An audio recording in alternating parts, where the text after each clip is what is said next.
Welcome. Welcome board to our board meeting, our June board meeting, an important board meeting because we will be voting on the FY 2017 budget today, and we have a number of things to do before we do that. But I want to also welcome everyone here today. And I should point out that we do have our police representative here, Detective Andrew Hernandez from the Animal Cruelty Investigation Squad, who is here. He's waving in the back there. We have 3 board members though who are out of town and unable to make it today.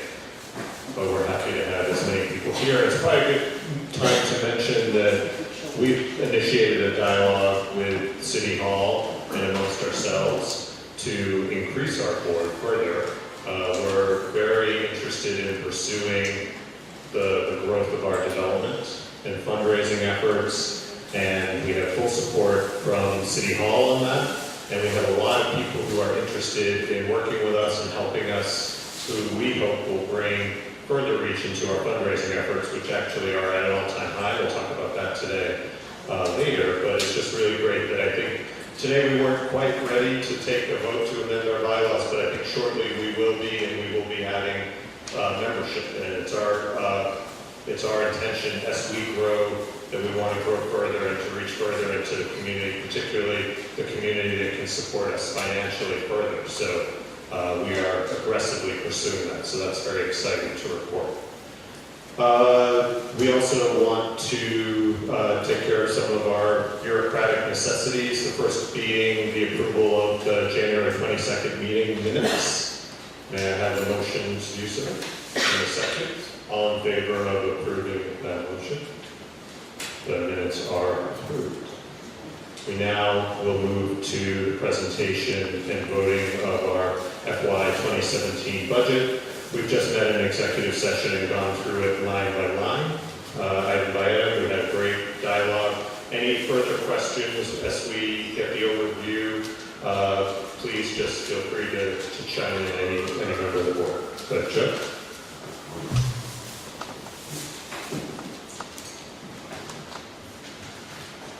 Thank you. We've already reviewed the budget this morning, so I'm just going to ask the board to please approve the fiscal 17 budget.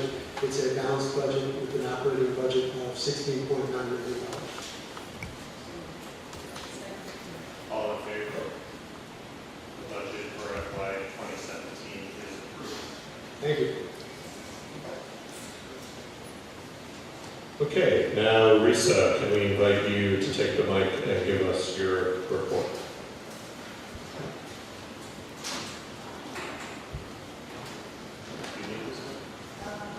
It's a good one. It's not that bad at all. If it'll last us.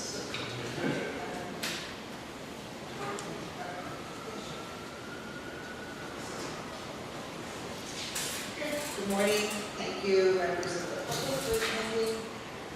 I am presenting for the last 5 months. We were last here in January, and so this next report covers January through May, a little bit of June, but since the month's not quite over, not all the data and all the dollars are in, but you'll get a good sense of that. Okay, so as Joe just said, we voted on the budget of 16.9 for fiscal 17. What I wanted to just show is the city contract for fiscal 16, 17, and 18.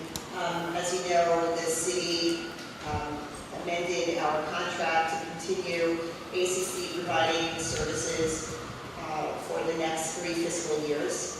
And the baseline contract amount is $12,786,650. You'll see that that's the dark blue bar that you see. In this past fiscal year, ending June 30th, you'll see it's a little bit more, it's at 13.208, and part of that has to do with some additional funding that the city has given us, and the Department of Health has given us for operating costs and for to fund some programs and some development staff, and that was for fiscal 16. We're hopeful that in fiscal 17 we'll see some growth like that in addition, but that extra amount doesn't go to the baseline contract amount. So each year it's going to be 12.7. This year DOH gave us about 450,000 more, and we have been working with them and we asked for money throughout the year to see what else they could fund for us. I think all of us on the board would like to see a larger contribution from the city, and we have incredible support from this administration, from the mayor, really long-term vision for how we're going to transform animal care. But the thing about those commitments is right now we're on the front lines dealing with 35,000 animals a year. We'll have hundreds of thousands of animals that we'll be caring for and rescuing long before any of those capital funds or a new shelter in Queens or the Bronx are built. So on the behest of the entire board, I wrote a letter to the mayor asking for an increase in our FY 2017 budget. We asked for an additional $2.2 million in baseline funding to continue the very important progress that we made in fiscal year 2016. We had the right amount of staff to get a record number of live releases. We need more medical staff. We need more staff overall to provide the care to the animals that is necessary and the animals deserve and need. And we also have these amazing pilot programs that have started in the communities that really represent the vision for how New York is going to be the greater city that it should be. Working in the communities, we have a Bronx, I always forget the name, the Bronx Community Pet Program, where we're running food banks for people who might have to surrender their animals, their pets, their beloved pets, because they don't have enough money to buy the food for the month. We're doing lots of things, training, obedience training, vaccinations, lots of different things in communities that need help. And that is an effort to lower the number of people who have to walk through our front doors because they have no other alternative to surrender their animals. We want to expand these services. We want to keep them going. We want to expand them. They were funded by specific grants, some very generous city council members and others, and we don't have them in fiscal year 2017. So we're at a really, we're at a crossroads here. We're doing great work. We've asked for more help from the city government. We, the board, is raising a lot more money than we've ever raised before, and we want more money from government as well. And City Hall heard us, and the Department of Health heard us and argued strongly for that. Somewhere in the process, in the bureaucracy of budgeting, the handshake agreement that's been made, our request did not get honored. But we have not given up, as we discussed this morning. We'll be speaking to City Council, to Cory Booker, to talk about getting some, hopefully last-minute relief as this final budget goes to vote. So stay tuned. We want to see FY 2017 and FY 2018 numbers showing much closer to 15 million than 13 million.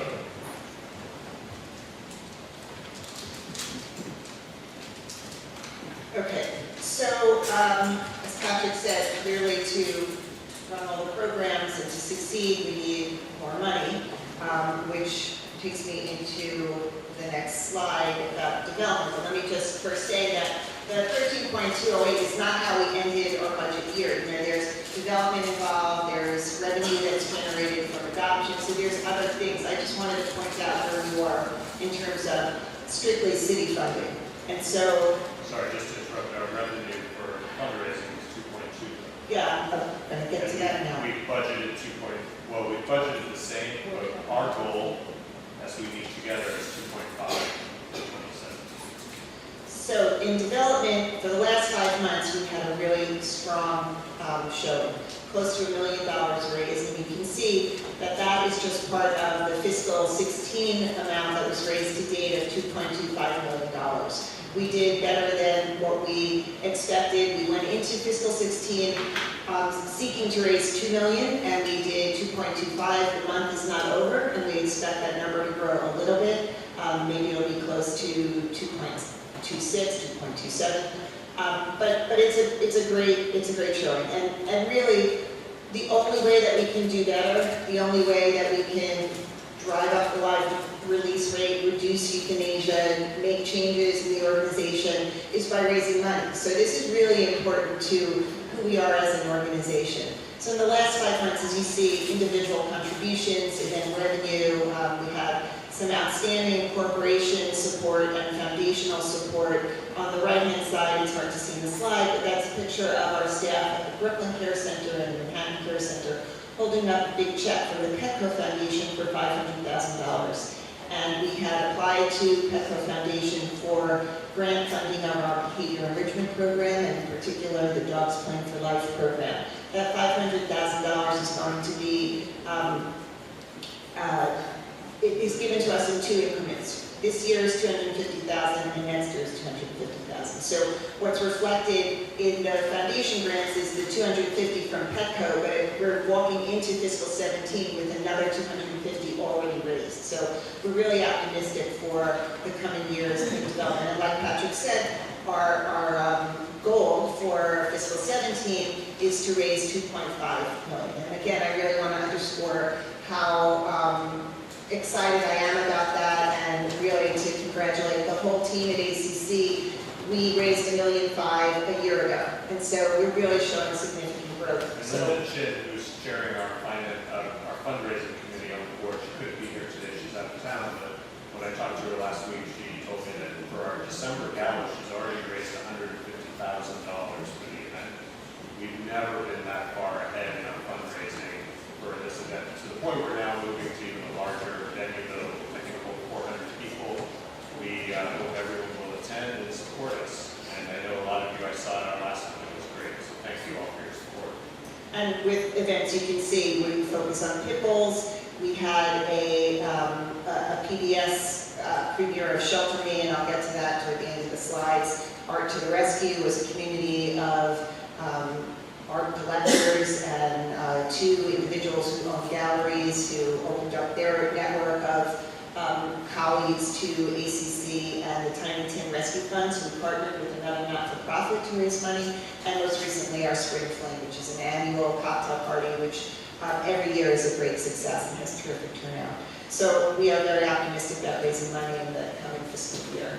So let's go to the data. As you can see, intake for 2016, in the last 5 months, again, this is just a snapshot of January through May, so it's not the total, is going down a little bit compared to 2014 and 2015. But you can see that owner surrender and stray is still pretty flat. We're working on programs to address that, which I'll get to. But that's basically what's going on for the first 5 years. First 5 months, excuse me. One thing to remember though is we are entering the busy season now, so that's going to spike. April, May, June, July, August, we are going to see a real influx of kittens and cats. I think for the month, I think we're looking at we have 2,000 cats that we already took in for the past month. With respect to outcomes, you can see that New Hope, again, many thanks. They're a great partner and essential piece of ACC's success. We're always mindful of the limited resources of New Hope partners, of the expenses that they take on by pulling animals with health and behavior challenges. And we are really committed to increasing the outcomes from ACC with direct adoptions. It is a very big push to get more people in the public, in New York City, outside of New York City, to know about ACC, to come to ACC as a place for adoption, to think of adoption first. The whole adopt, don't shop movement is really huge all over. So we want to be part of that, and we're really pushing to do more adoptions in the coming year. The ASPCA has a separate slice of the pie because they're really not a New Hope partner. They are technically a New Hope partner, but they're also something much more. They're different because they have a hospital, They built and opened a kitten nursery where they manage the care of neonates.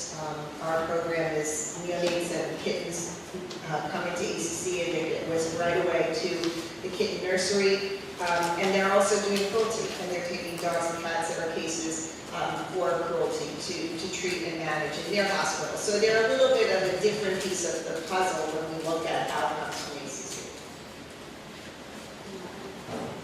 And then, of course, we don't want to forget about our rabbits. And as you can see, we took 64 rabbits so far these last 5 months, and we were able to adopt 116 rabbits with a lot more focus on our rabbits and robust efforts in terms of housing, keeping them healthy, doing more promotions about adoptions, and I'll get to that when I speak about adoptions. Okay, the placement rate, how many animals leave ACC alive. As you can see, we are doing better than 2014 and 2015. This is just dogs, so the placement rate for dogs in May is 90.9. But you can see the pattern. So I'm really pleased that we are doing better. Reducing euthanasia is a priority of ours. Making the shelter a healthier place is a priority of ours. Getting more out is a priority. These are things that will always, this is what we're focused on. This is a number. We're not focused, the end game is not the placement rate. The end game is humane treatment, animal welfare, care and compassion for the animals and the people who come into ACC, working with the public to make, to help them keep their pets, reducing intake. So this is just a number which we're very proud of, but this isn't the end game. And you can see the pattern is pretty much the same each year, the same dips and increases. With respect to cats, it's a challenge. We're about to enter a very critical time when it comes to cats, and in particular kittens. There will be, as you see in the past 2 years, a big drop off on the placement rate come July, August, even June, September. This is the critical time. And the one thing that I would say to everybody here and to everybody in this room, if you can foster a kitten or adopt, or you know people who love cats, we need your help. This is the time. This is like a call to action for the community. There are thousands of cats that are going to come in the next few months, and we feel the pressure. We want to place them. We want them to have a good outcome. But that is a lot of cats to manage, and we need the community's help. And so, anybody who's interested in fostering, we will give you that information. You can go on our website. We have many orientations. We also are doing programs, which I will get to, that are addressing this need. We're not just asking the community to do something, but it's really a community effort in terms of animal welfare in New York City. It cannot all happen at ACC. Okay, so let's talk about shelter illness, because that's always front and center on our mind. Shelter illness is not just about a medical department. It's about every department in the organization working together at their very, very best. As you know, we are in the process of looking for a medical director. We have a few candidates, one in particular who we're looking at, who is going to be interviewed by some members of the board in the next couple of weeks. And the goal clearly is to find another medical director. In the meantime, we have one of our staff vets, Dr. Colin Dwyer, who came from the ASPCA, who's really well respected, and he's a terrific vet, terrific person. He is stepping up to fill in the gap as we look for a director. And we're also looking at the department. What can we do better at the entire department? It's not about filling the gap. It's not about replacing a person or a vacancy. It is about creating a department that really functions at a very high level. And we never really looked at the medical department that way. We did that with adoptions, and we saw improvement. We did that with what we're doing in terms of intake, and created the admissions department, and we saw improvement. So it's time to look at the medical department also from every angle, and see maybe it can be reimagined or reworked or restructured. And we're looking for all kinds of ideas. And we've been working on this challenge for 2 solid weeks right now, and benchmarking against other shelters across the nation. I've met a lot of executive directors recently, and we have phone calls with a lot of other shelters and other medical personnel who are running medical departments of other shelters. So we're really looking for best practices, what works in a sheltering environment that's similar to ours. And I am optimistic that at the end of this examination and hiring a medical director and other staff, we will make improvements. However, the most important thing to remember about shelter illness is there is a lot of challenges in our shelters. All of you have been to the shelters, you see what they look like. There's a huge connection between the physical environment and the impact on the health of the animals. It is known, it is well documented, it is what a lot of shelters across the nation face. We are really, really optimistic and excited about 2 new full-service shelters. They will be state-of-the-art. They will have separate air zones. We'll have, great kennel space for all the animals. We're looking. Our team has been working with the city. We've been on conference calls. We've been on site visits. We've been at meetings. We looked at consultants' reports. We are heavily, heavily engaged with the city in trying to find and create a great model for animal welfare. And we're really excited about that. But the thing we know is that's the future. And we're not going to hang our hat on the future. We need to do stuff every day to address shelter illness. And so we can't eliminate the physical environment that we have, but we can definitely work to improve it, to work within it and think out of the box and make it better. And so illness comes from stress, and there's a lot that we're doing to manage stress. We've done dog play groups. There was a fundraising effort to hire a couple of dog walkers. The more enrichment we can give to our animals, the better. And the better they're going to present for adoptions too. So stress causes illness, we know, and what can we do to reduce stress? Same thing for cats. Cats get very stressed. What can we do for our cats? We've put a lot of effort into feline enrichment because we have 18,000 cats generally, way more than dogs. And cats need to be socialized also. We've been working with Jackson Galaxy, who's a leader in the field of cats, trying to teach cats certain tricks and positive reinforcement so that, some of our cats actually can give an adopter passing by a high five. They come to the front of the cage, they're more engaged, and then the team really goes in every day and looks at which cats are not doing well and why, and what can we do to correct that behavior. We also have introduced new housing. As you know, there's a lot of success with the cat condos. We're still raising money to replace as many cat cages as we have. Right now, all of adoptions in all 3 full-service shelters have cat condos, but we still have other housing. Not every cat is available for adoption, so we're working on housing there.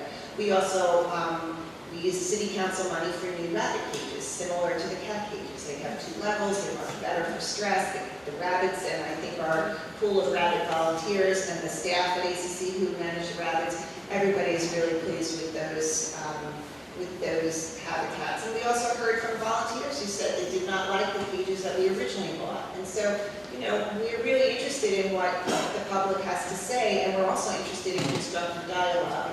And we will do what we can to raise money or to find the funds for the city contract to make improvements. And same thing for dogs. We're changing out the cages for some of the dogs in the Brooklyn shelter. Again, to improve just their physical environment, to address stress, and hopefully reduce illness. And very soon, we're going to do rabbit adoptions in Brooklyn. One of the things to manage illness is to get more animals out. And having rabbit adoptions only in Manhattan, it seems very limiting to us. And so we are going to bring rabbits to Brooklyn. We're doing a very extensive training effort with our staff. It is not something that just overnight we decided. Things take time, and we think it through, and we make sure that we're making the right decisions and putting them in the right habitats. So we're optimistic about moving more rabbits into homes through adoptions in Brooklyn. So in terms of our improvements on caging for cats and rabbits, I know we had initiatives at the galas. We asked people to raise their hand and make a bid to build a cat condo, rabbit condos. Do we have a sense of how many we still need both in Brooklyn and Manhattan? And can we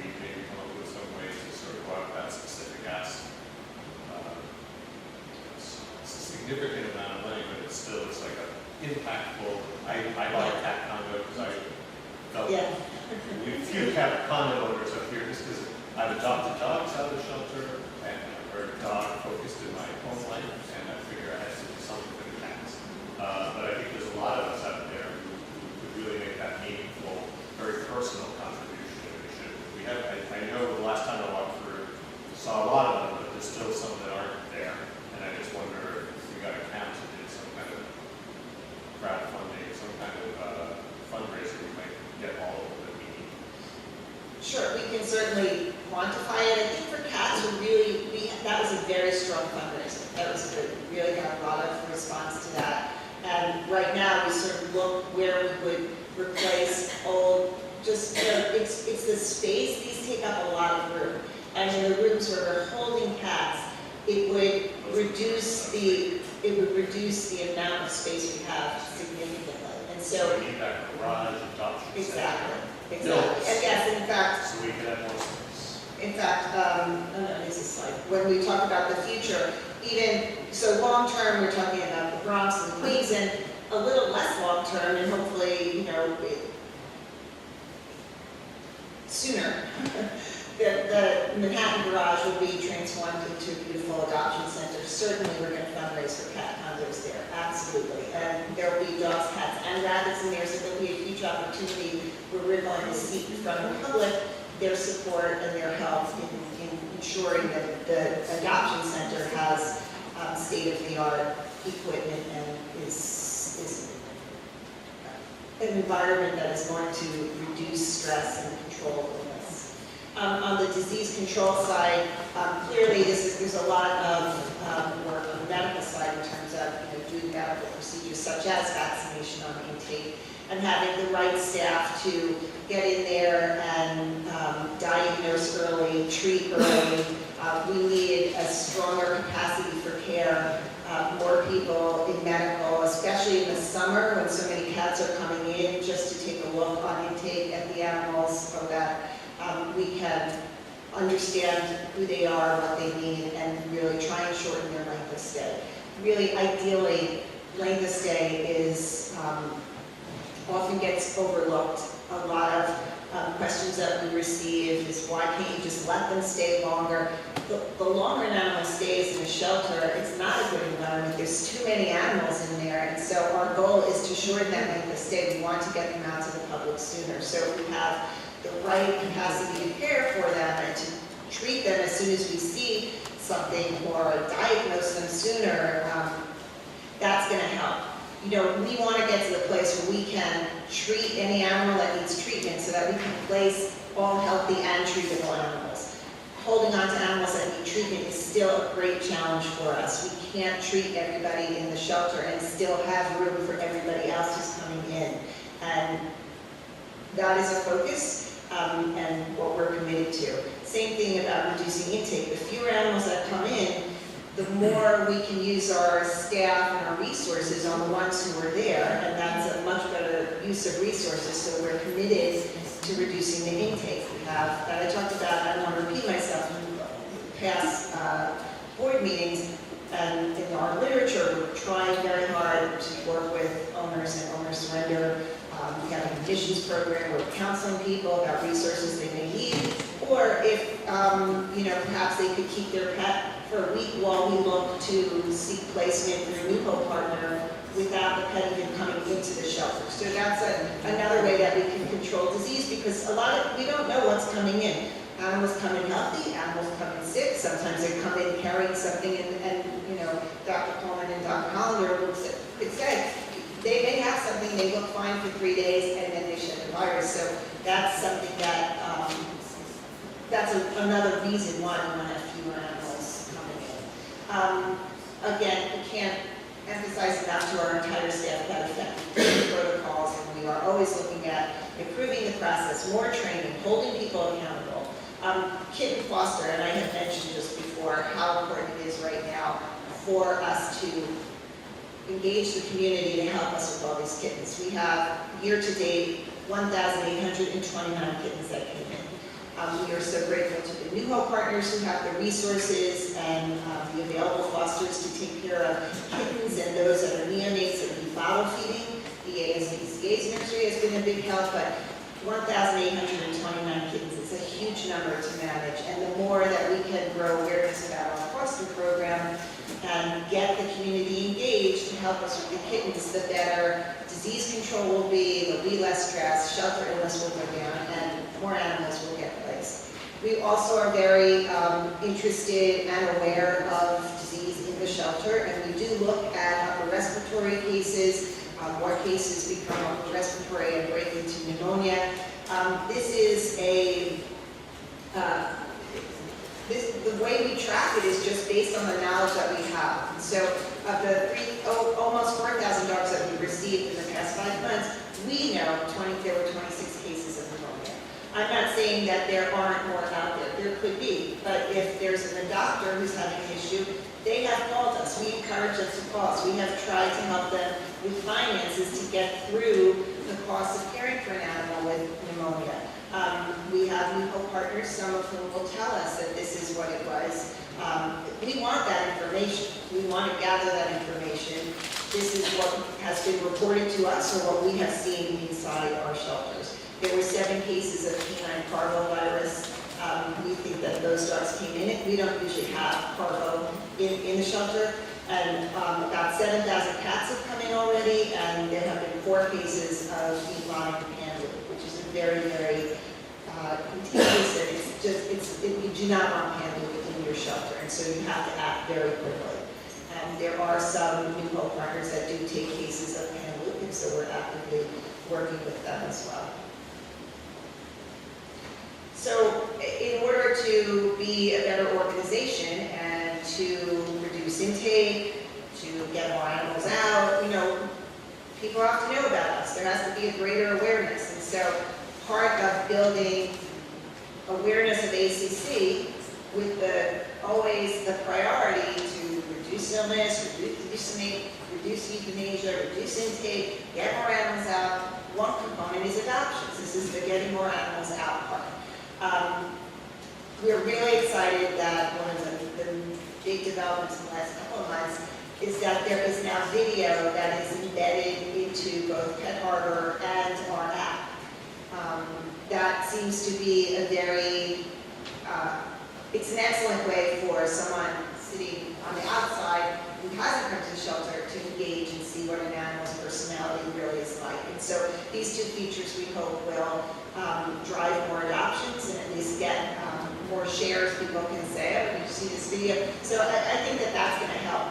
It's a new way of promoting adoptions that are at the shelter. We also have a lot of off-site events, and especially through our mobile adoption vehicles. We have one dedicated to the Bronx, and we have one that goes to the other boroughs.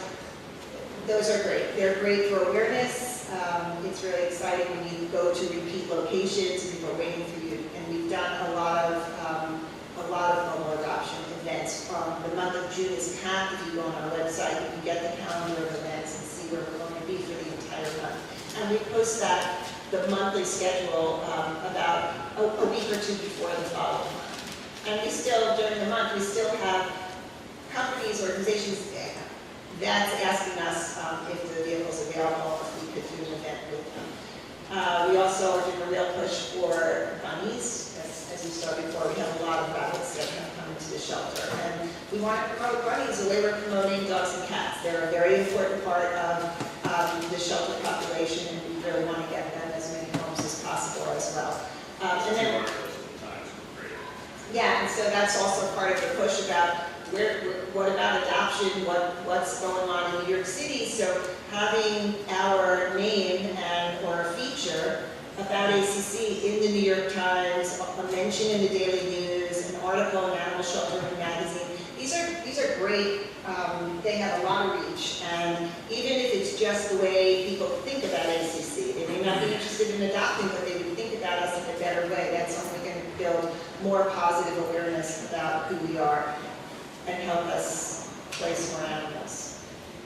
Another part about our awareness and the importance of getting ACC out to the community is community outreach. And with a very generous grant from State Senator Jeffrey Klein, who's been a huge supporter for ACC and in particular the Bronx. We have our community pet program The free dog vaccines is part of this outreach in order to help the community keep their pets. We want to engage them in responsible pet ownership.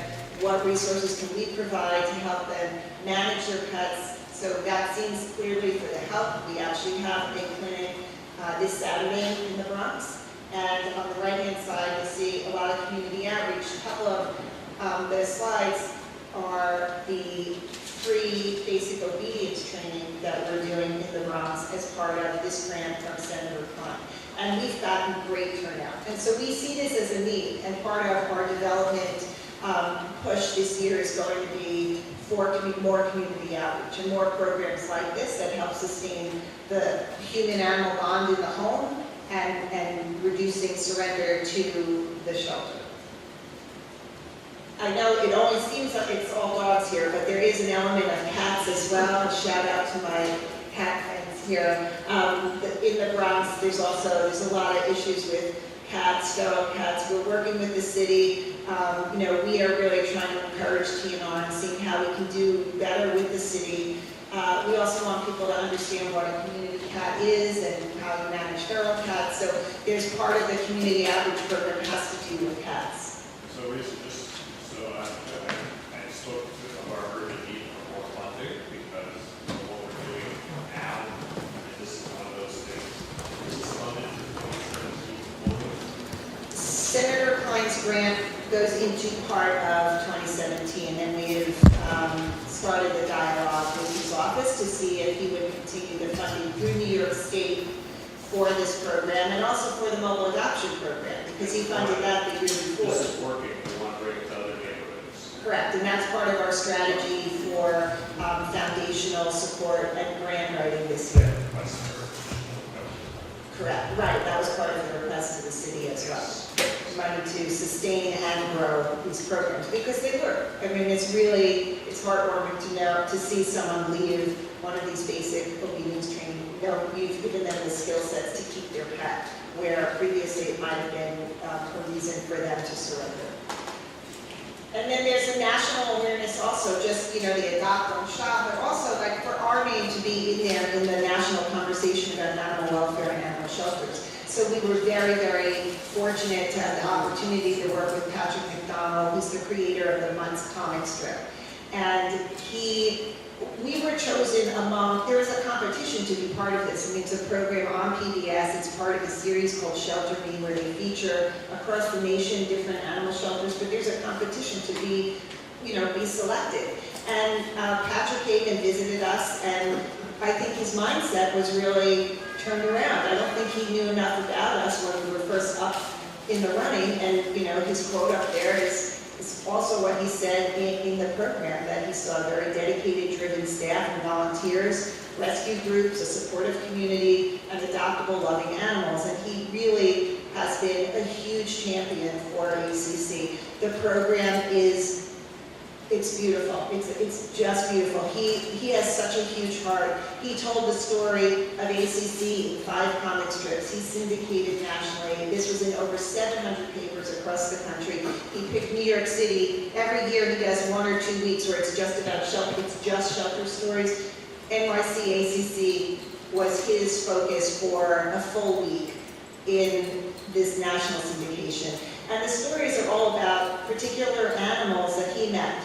And the top one is about our staff, and what he thanked specific staff members and then the whole group, and said that it was all about unconditional love, not just the unconditional love that you can get from your animal, but what he saw the staff, the volunteers, the rescue community giving back to the animals in our care. And so I really highly, highly recommend tuning in. It's Saturday, June 25th at 2 p.m. on PBS. You can tape it. It's not the best time, but WNET dictates the schedule. It's a little bit of a, yeah. I just wanted to applaud you and the ACC staff who's been working on public awareness, and it just seems like this, it's not over, but it's sort of continuing kind of a landmark year in terms of the amount of exposure and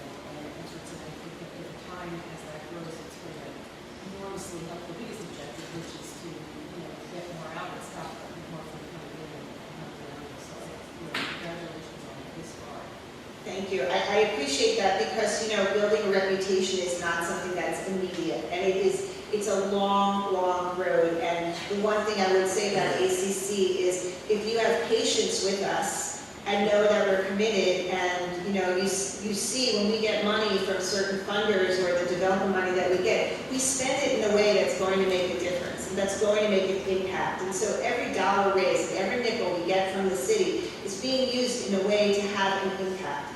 And, you know, our biggest worry is this can change in a second. You know, you can have 100 animals. There was something in New Jersey recently, there were 300 dogs in someone's home. They come in one day, and that throws the whole puzzle out of whack, right? So every day there's something that is a challenge that we have to get past. But by being part of the national conversation, it's huge. When I was recently at a conference that Petco Foundation funded, they convened all these executive directors from shelters across the nation, some who are just like us, some are not-for-profit, some are municipals, some were limited admission, open admission.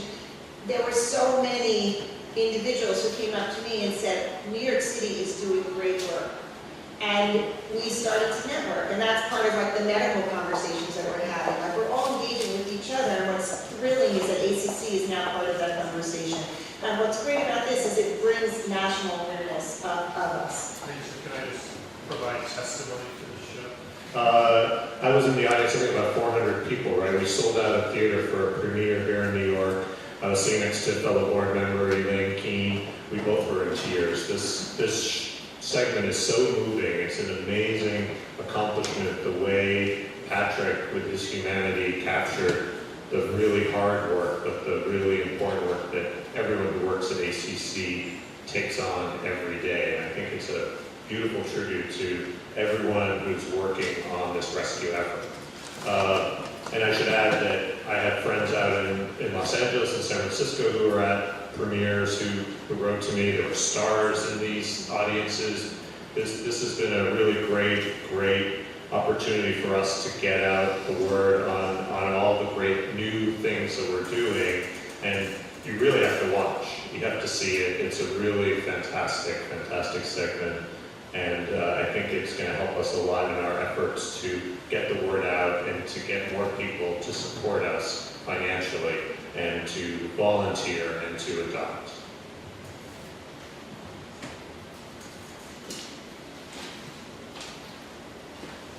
Okay, and before I close, I'm just going to, we're going to segue into something that we're doing with the New Hope partners, and I'm going to let our board member Karen Flight just intro. But I do want to say that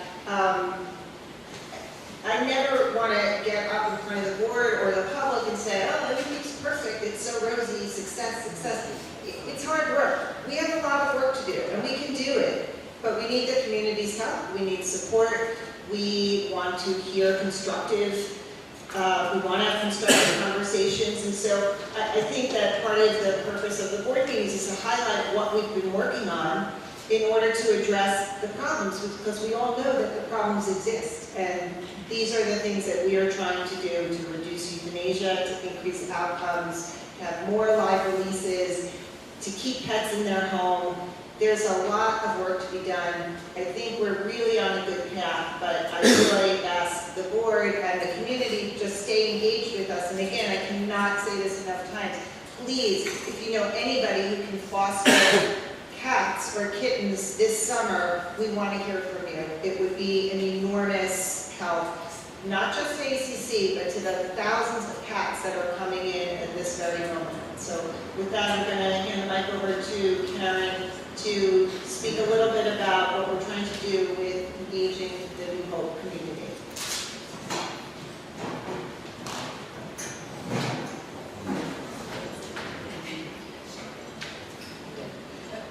Can you hear me okay? I don't think I need to stand. I forgot Esther was going to be filming. I would have done my hair and makeup, but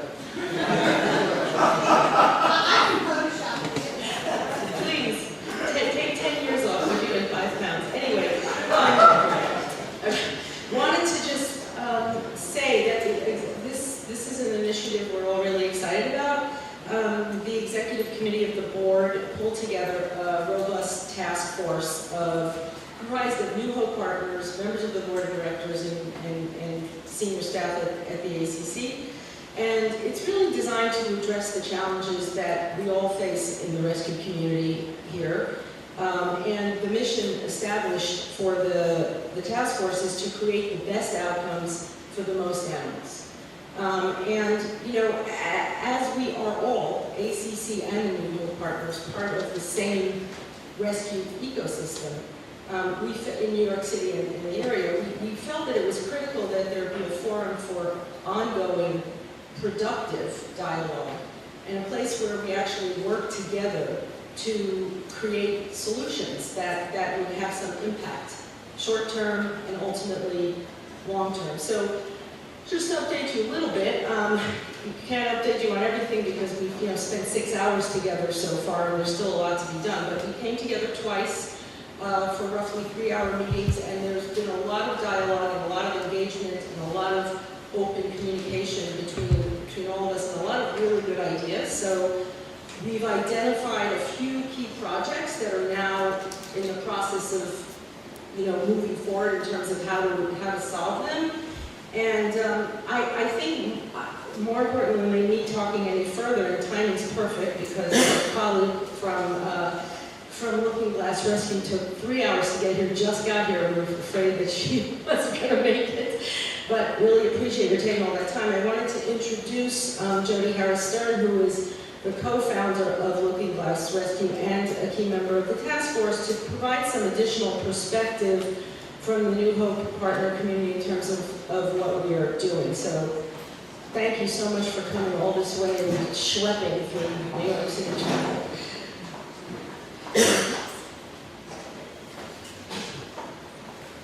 I slept and I ran in heels, so I might have to talk this morning. You knew after it was going to be filming. I know.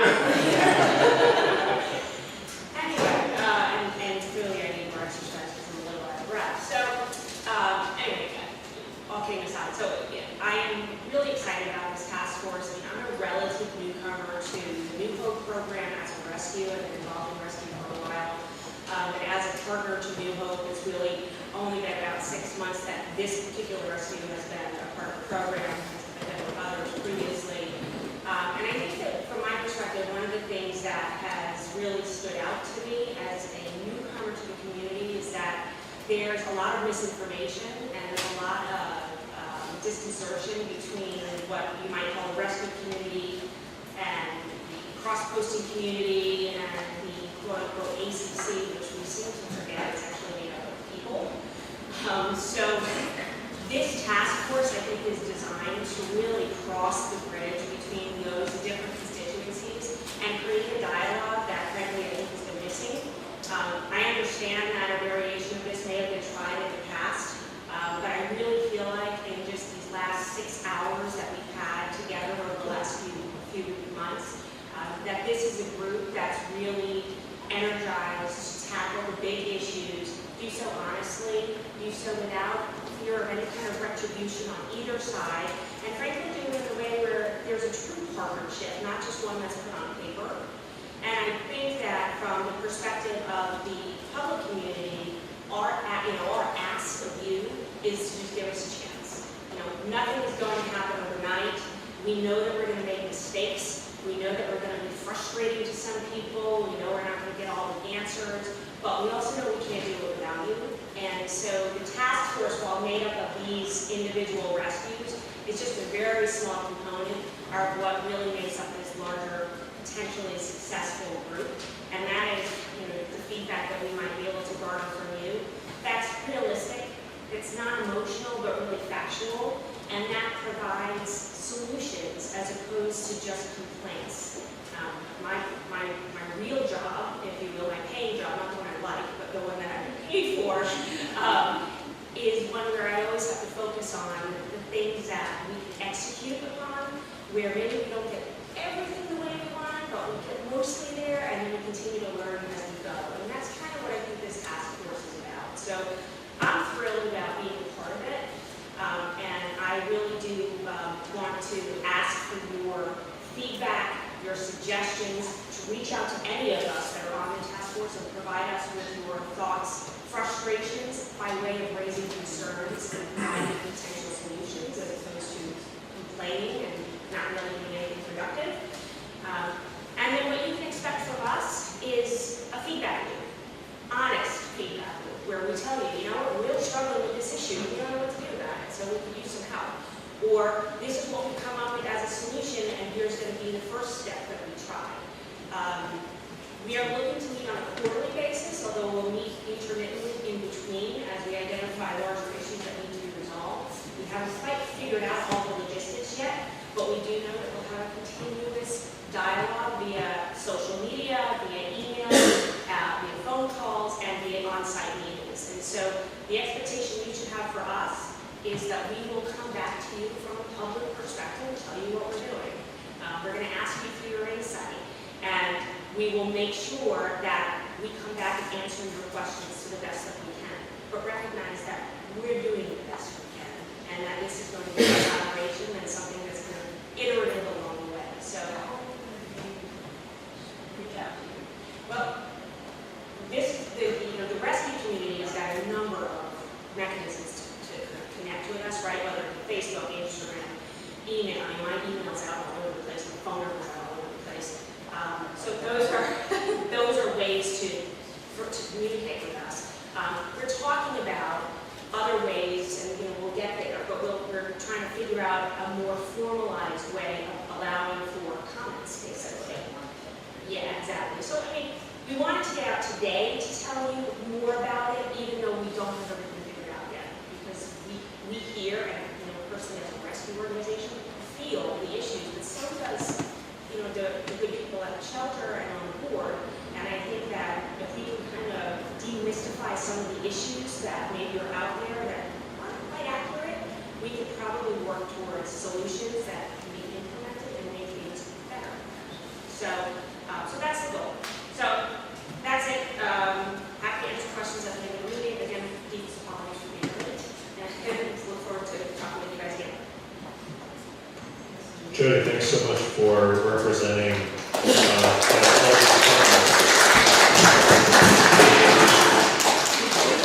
I should turn down the mic now.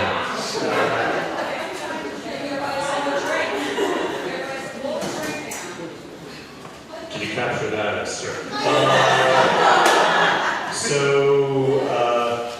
Thanks again, Jody, for representing it's been really interesting for me. I again just provide personal testimony I've learned a lot, and this really is the first time, and I applaud Karen because she, through dialogue with everyone who's coming to our meetings, came up with this idea, and Risa and her staff jumped on it right away. We put together a great group of people, and there's a really good dialogue happening. So it's very good because dialogue is the most important thing to moving all of our progress forward. So thanks again for everything you're doing, Karen, and all the members of this new committee. I think we'll see a lot of really good, sometimes maybe even hard to measure improvements coming from this committee, just from the communication and the camaraderie that can be developed from that. Mario, your turn. Welcome to give us an update on our much anticipated future. Okay, thank you. Okay, so once again, I'm Mario Romino, Assistant Commissioner of Veterinary Pest Control. I work for the city. So I'm going to go through an update of what I went over last time, which is the extensive capital plan that we have with ACC.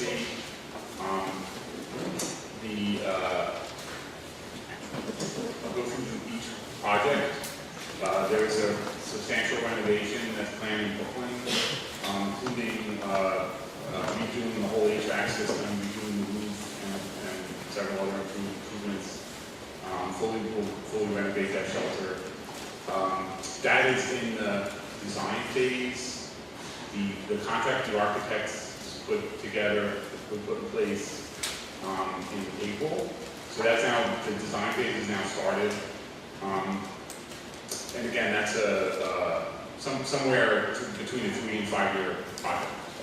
right? So the design, bidding for the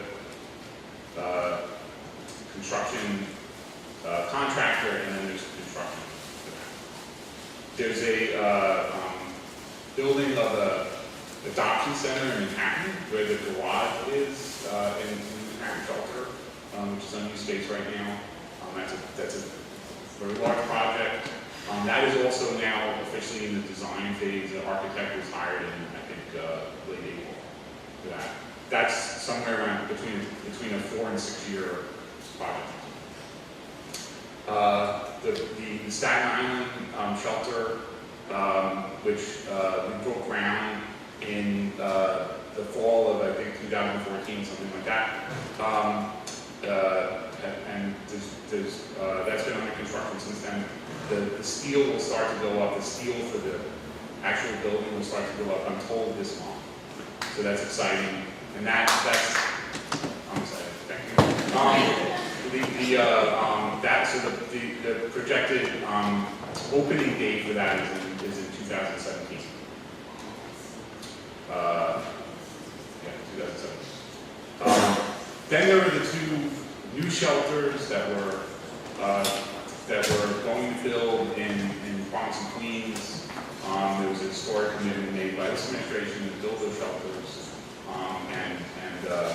I'm happy to report that that's going forward. The news I have now, and I can, without going into detail, that we are working on the project, and the first step is to find sites in those 2 boroughs. The new thing that's visible now is for this budget, for the exec budget, which is new in the last week or so, is $10 million in capital funds put in place specifically for design and site acquisition. That is not the budget of the whole, effort to build those 2 shelters. We realize there'll be far more money to be involved with that, but at least it's a start. It's a down payment, so we're excited about that. And with that, I think I've gone over everything. Okay. Thanks.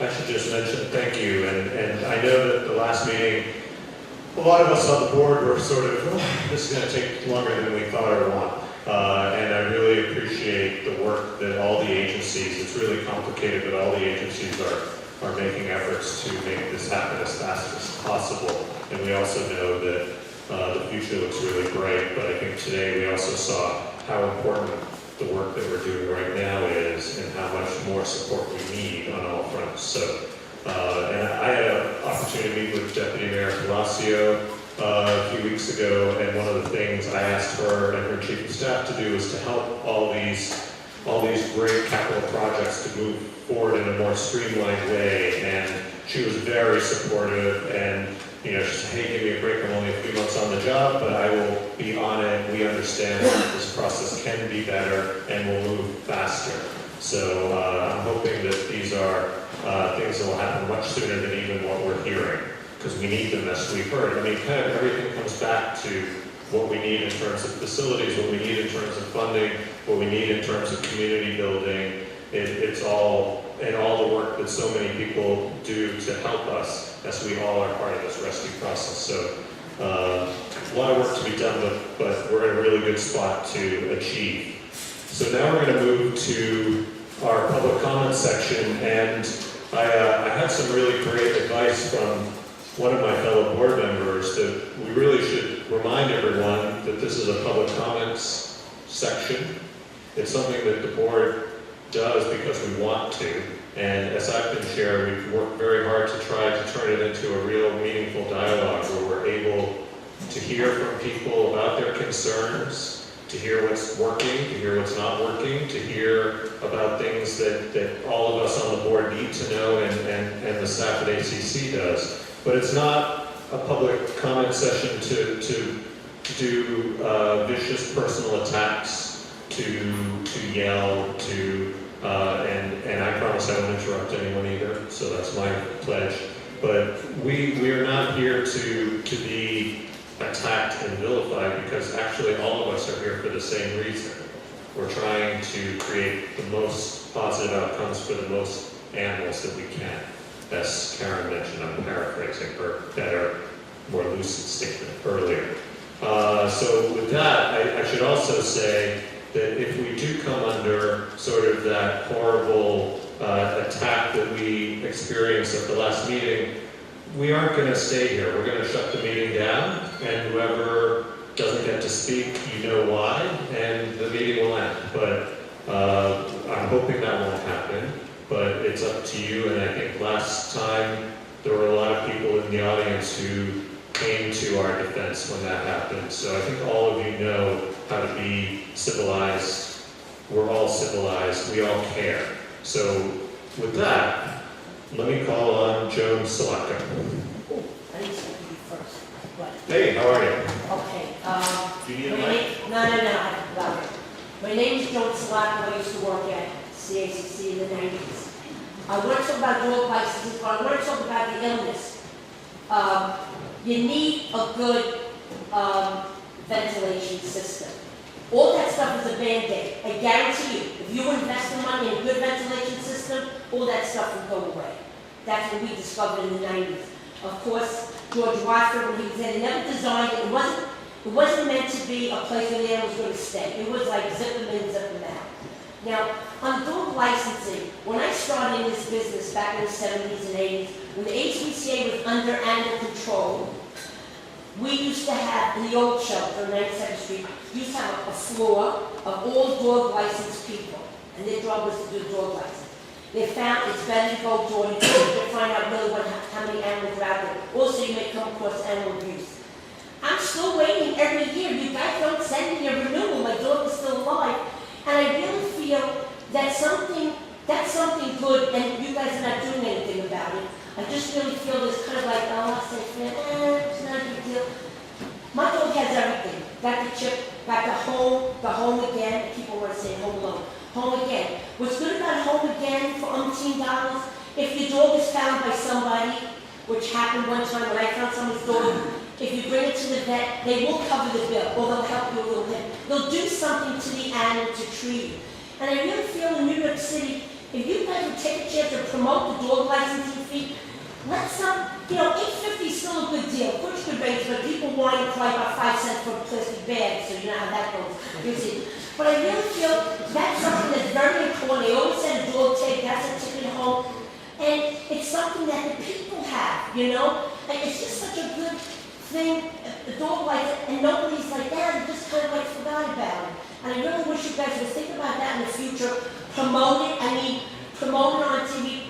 Maybe you can, find somebody, when you go door to door, when you go, you know really what's in the neighborhood. And also you probably come across animal abuse problems. And I really think that's something in the future you guys should look at, because that's really getting in touch with the community. Let them know what that $8.50 does if God forbid their animal is lost. I think that's really important. So I hope you guys think about that. You're starting to have the Department of Health, the people actually. Don't even mention Department of Health. We only have something that, it could be part of Department of Health, but it could be kind of like too tough sometimes.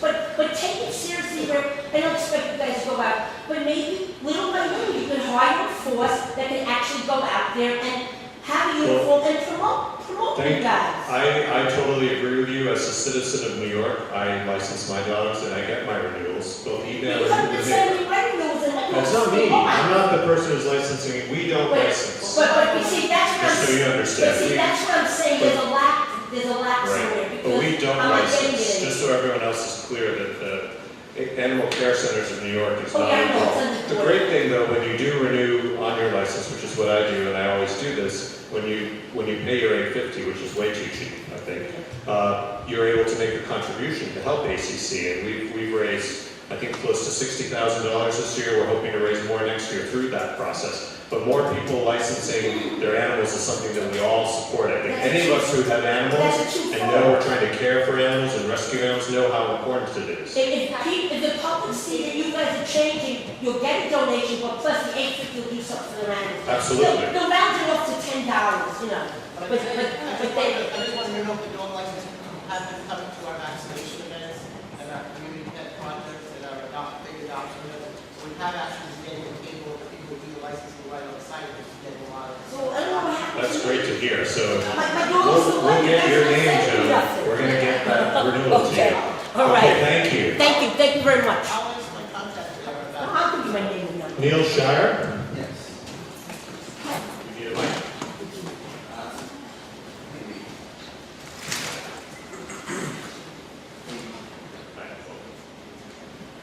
So my name is Neil Shader. Sorry. That's okay. I'm a rabbit companion, rabbit adoption counselor. I am also a dog companion and volunteer dog mentor at ACC. I'm at the Manhattan Care Center once, if not twice a week. And as of last night, I have approximately 413 cumulative hours at ACC. Initially, I was going to try and read through all my comments in the 2 minutes that I'm allotted, but I decided to do that in a letter, which I'll send to you in the next few weeks. So my purpose then in speaking today is to let you know that I am an active volunteer. I take part in the ACC initiatives and pilot programs, some of which were discussed today, for both the dogs and the rabbits. I see when the staff members go the extra mile for the benefit of the animals, and I see when they don't. I see when existing protocols or staffing priorities improve the life of the animals during their stay at ACC. And I also see when the daily grind at the Manhattan Care Center causes basic standards of animal care to seemingly be forgotten. I appreciate the fact that these meetings are open to the public, and I appreciate the fact that you all are willing to listen to people's comments and suggestions. It's important to me that the board communicates your positions and policies and is receptive to feedback as to how they can be improved. I don't want to be the loudest volunteer, but rather I want to be a volunteer that the board can rely on for practical, constructive feedback and suggestions. I know a lot of numbers as far as dogs and cats were mentioned in presentations today. I get to know many of the animals who are depending on you all to keep them safe and healthy while they're in your care. I thank you for your efforts on their behalf. Thanks. Neil, thank you so much. Thank you for your volunteer work. Esther. Mr. Cosgrove.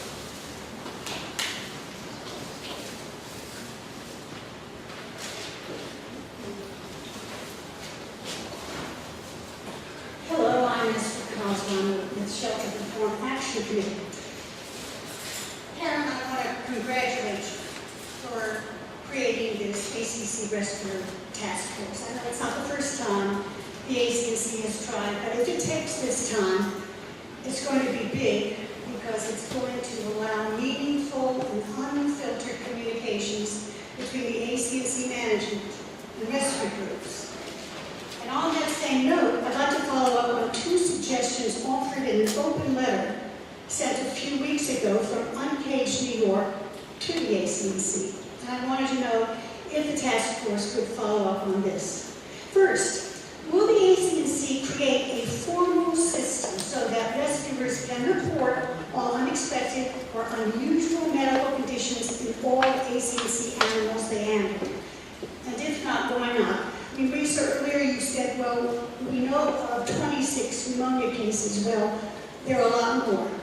But they need to be reported to you, and so that's why you need a formal reporting system. Second, will the ACC formally advise its rescuers of the existence of state health laws requiring health certificates for animals transported across state lines?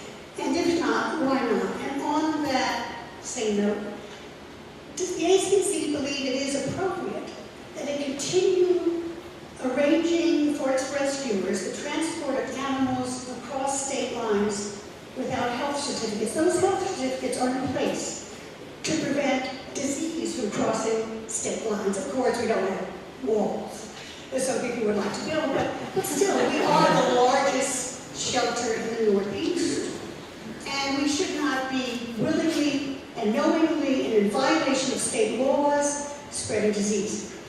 Finally, here's a question from Shelter Reform. Lisa, you have said that the diseases at the ACC are normal for any large shelter. How do you know that? not track diseases in terms of type, in terms of severity, in terms of longevity. How can you compare to other shelters? Because I know you don't track it.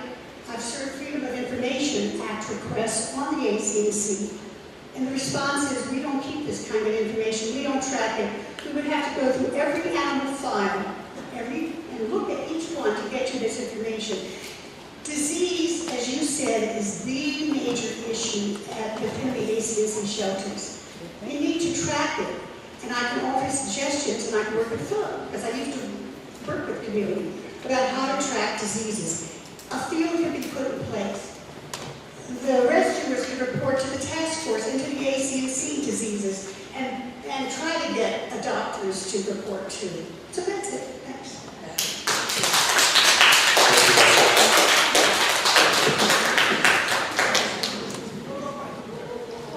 Mike's rolling. Thanks, Esther. Next, we're hearing from Vivian Barnett.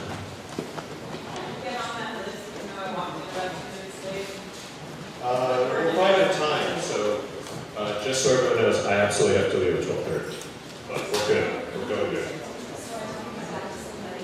Is this what? Yes. Hi, I just want to first of all say that I'm so touched by all the caring and the talent here that everybody is putting in, everybody at ACC, the board. I'm really thrilled. I have like a lot of hope for great improvements and that ACC can be a model shelter for the entire country. I mean, why not spread that word to the entire country, all the different states? I also had a campaign in mind specifically for rabbits or maybe dogs and cats too. I am rabbit oriented, I used to be a dog freak, as I mentioned. So the only thing that I would suggest in terms of a campaign and what I'm going to do on my own level, which ACC can do on a larger scale, is target pet shops and vets. I am based out of Queens, and we're doing rabbit rescue and adoptions in Long Island. And so I'm going to be reaching out to vets and various pet shops on all levels. Don't get me wrong, I don't like the pet shops. But the ones that don't sell dogs and cats, certainly ACC can target them. There's 65 pet lands that ACC could reach out to. As an example, just a suggestion, they could provide them with a laminated poster. They can engage the employees there, say, hey, call us if somebody comes in and is looking for a rabbit. I do that. I sometimes do get referrals. I do get more dumps and informational questions too, but I'll try to help everybody. The other thing that could be done is invite pet shop employees to the shelter. Have them look at the rabbit room. You know, Manhattan employees at Petlands, let them be invited and just take a look. So that way they have a first-hand view and knowledge of all the different rabbits that are in the shelter. And when people step into their store, they can refer them to ACC. And there's different programs that could be created, like ACC could create a $5 coupon towards any purchases that the individual makes at the store. And the store that made the adoption referral can have those coupons in the store. To engage adopters and to increase adoptions or partner adoptions, ACC could have educational events on site. Okay, so that's moving on to the next thing. Vivian, your time's up, but you have it all written out. Do you want to give it to us? I work with Bob. Okay. I know, I ran into you in the hallway earlier. Okay. So, the other thing I had mentioned to Aurora was I would feel much more comfortable doing adoptions at ACC if there was an application. To me, it's just the opposite. The process would be much less arduous and like an interrogation process if there was an application that someone could fill out. It helps them to organize the information and the consideration. And thereby, you can use that application as a point of conversation. Hey, thanks for filling out the application. Thanks for thinking about adoptions. I see you have a rabbit, blah, blah, blah. You can start a natural conversation based on the information that they provide. And then the other thing I wanted to ask is, we know that a lot of people are turning in rabbits and they have multiple rabbits, or like one rabbit I pulled from ACC, there were other rabbits in the house. At the intake desk, is it possible, or is it being done, or resources being provided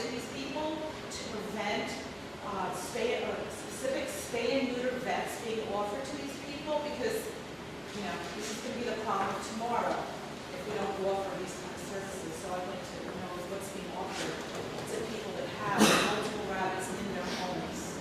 Is there anything? And I can give you specifically, yes, we have over our admissions department, we have a variety of veterinary partners, behavior partners, pet care supplies, sort of the gamut of Rabbit-specific vets? yes.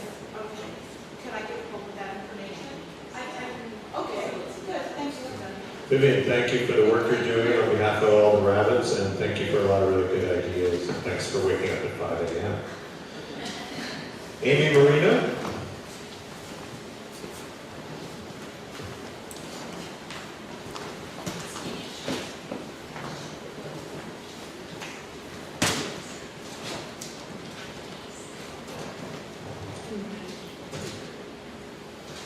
I would like to know more about Pony Boy. Pony Boy is a senior tabby. I have a heart for senior tabbies considering mine will be 19 in less than a month. What happened, he came in for attacking, but he was brought in bandaged. Why was he brought in bandaged? Did anyone ask? I'm just wondering if anyone was asking the owners if why he was brought in bandaged on his hind legs, because it does document that he was brought in bandaged. He was 15, he was a brown and black tabby who was attacking people. I would think that anyone who was being bandaged would defend themselves.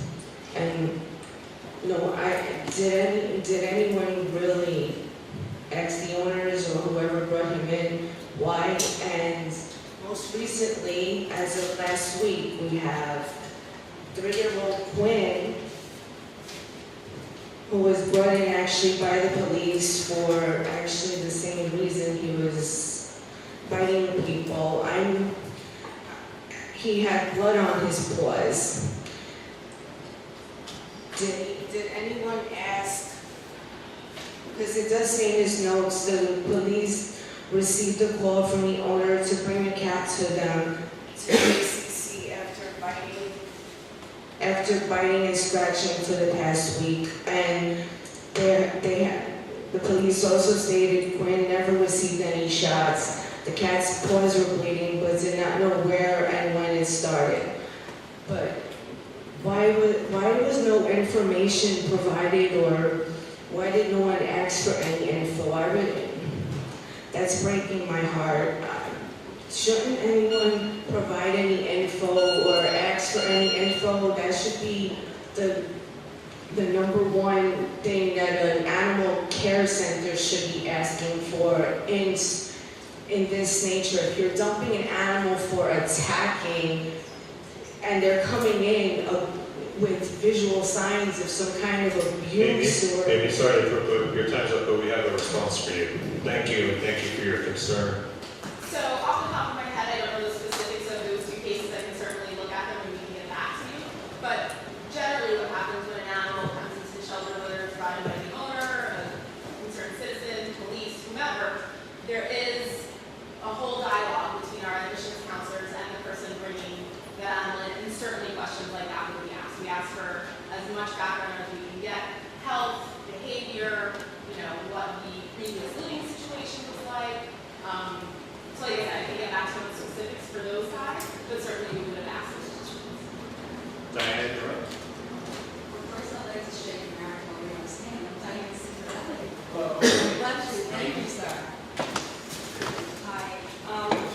I just would like to put my hand and my heart out. I just feel that the constituents should be coming before the new home, because we could work hand in hand.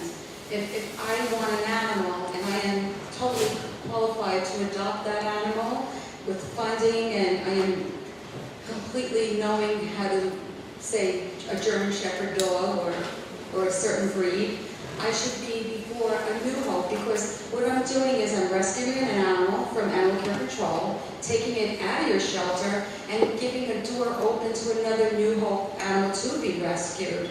And we need to work hand in hand and not be tied and wonder why I cannot adopt an animal that I am a constituent and it is a neighborhood animal where I live.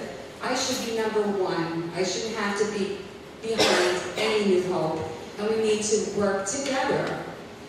Also, I don't know why you want to order more board members. I think the board members you have are efficient enough. You all do a good job, Mary Molino, and what you have here, we need to put more money towards animal health care.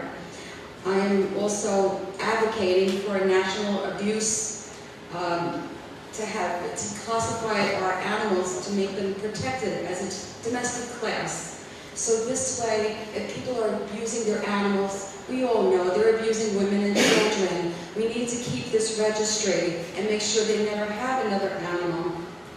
Also, we don't even have a vet in Staten Island. I feel we should contract out vet care to these mobile vets. I met quite a few of them, and they're very nice people. Why not pay them? They would be more than happy to have some kind of paycheck because we all have the same interest. We want to do what's right for the animals. We don't want to fight with you. We don't want to fight with you either, Lisa. We want to all be compatible, and I really appreciate the time you've given me. Thank you, Diane. And just for the record, because I need your support here, us board members are all volunteers. We're trying to get more people out, getting the word out. We're taking applications and we're meeting people. So do not think that this isn't for all the good. Dana Monsky, we are supposed to end at noon. We're very close to it. We have 2 more speakers, 2 minutes each. Hi there. As Patrick said, my name is Dana Monsky. I'm just a concerned member of the public, and also I volunteer for Urgent Pets on Death Row, which is one of the cross-posting sites. Basically, I work on a help desk where people from the community reach out to us and say, I want to adopt this cat, how do I do it? And then we explain whether they have to do it through New Hope, they can adopt the animal directly from the public, so on and so forth. Some trends that I've noticed throughout this are that, as I know you all know, the New Hopes get very stressed and overburdened at times with the work that they have to do, and that you all have to do. I'm not unsympathetic to the amazing changes that you are making. But also, I have heard many times specifically that people don't answer the foster email, perhaps because it's the umpteenth email you're getting about a Sphinx cat or, things like that where I don't want to hear it either, quite frankly, so no one is responding. But I have heard consistently that people do not get responses to that fosters@nyacc.org email, so that might be something to look into. Then beyond that, just 3 things. I wanted to ask if you post the notices about this board meeting in a very public location. Like you, I would love to see more active community participation and I think posting the board meetings more publicly so that people really are as aware of them as they are of your spring fling or so on and so forth. You might get more people in here that, could actually help garner support. And then, of course, what we all need can come from that, which is more funding. I think it's amazing that you've added video of the animals to the pet finder listings and to your notices. I would love to see, and I think I've heard this a lot in the community before, human interaction in some of those videos, particularly with the cats. I know the dogs are walked, which is great. You can see them as companions that way, but psychologically speaking, I think it would be great to have humans in the cat pictures as well. Very quickly, I was really thrilled to hear the news, of course, of the funding for the much-needed shelters in the Bronx and Queens. I know that funding's only the start, particularly because there's not yet a sense of where the funding for the actual shelters maintenance will come from once it's built. And I wanted to say, as a personal, just member of the public, I would be thrilled to do anything I can do to help you get support for that additional funding I know you'll need. And I was wondering what ideas are churning in your head on how you'll go about rallying for that funding when the time comes. Thank you. Thanks for your support. And we have one last speaker, Natalie Reeves. Morning, thank you very much. My name is Natalie Reeves. I'm with Big Apple Bunnies. I've been coming to these meetings for years, and I'm tremendously excited that rabbits have been mentioned and made an integral part of the work that ACC is doing. I've adopted all my rabbits from ACC. They're the best. And it's been frustrating in the past that they haven't been mentioned, but that's changed. The work done by Katie Hansen, by the entire team at ACC to promote the rabbits in the media, social media, mainstream media has been tremendous. So I'm very excited about that. I have one ask, and that is, it would be really great if ACC would start adding statistics related to rabbits on the website. I know that you comply with the Silvermark reports that only provide for dogs and cats. There's no reason you can't go beyond and list the intake numbers. The reason I care about that is because I'm an animal advocate. Breeders nationally say, and pet lobbyists say, there's no rabbit problem, they're not in shelters. We know that's not true, but we're not really taken seriously if we don't have data to back that up.